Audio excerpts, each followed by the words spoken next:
এই বাংলার মাটি আমাদের ঈমান, আমাদের রক্ত, আমাদের ইতিহাসের সাক্ষী, যেখানে প্রতিদিন ধ্বনিত হয় আজান আর সুরে সুরে ছড়িয়ে পড়ে কোরআনের অমেয় বাণী। কিন্তু এই মাটিতে আজ নিঃশব্দে ছড়িয়ে পড়েছে মিশনারিদের বিষ, গোপনে বাজছে গির্জার বাঁশি। খ্রিস্টান মিশনারিরা দেশে এসে দারিদ্রতা আর সরলতাকে ব্যবহার করে বিভ্রান্ত করছে আমাদের ভাই বোনদের। একটি একটি করে মুসলিম পরিবার হারিয়ে যাচ্ছে তাদের ফাঁদে।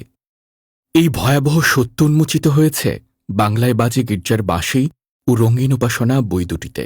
লেখক ওমর আলী আশরাফ সরজমিনে ঘুরে ঘুরে দেখিয়েছেন কিভাবে পার্বত্য চট্টগ্রাম থেকে নেত্রকোনা, যশোর, উত্তরবঙ্গ হয়ে রোহিঙ্গা শরণার্থী শিবির পর্যন্ত মুসলিমদের টার্গেট করা হচ্ছে।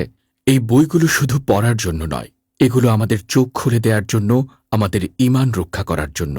তাই আর দেরি না করে আজই সংগ্রহ করুন বাংলায় বাজে গির্জার বাঁশি ও রঙিন উপাসনা বই দুটি। কারণ আমার আপনার ঈমানি সচেতনতা দিয়েই রুখে দাঁড়াতে হবে এই ঘৃণ্য মিশনারির আগ্রাসনের বিরুদ্ধে।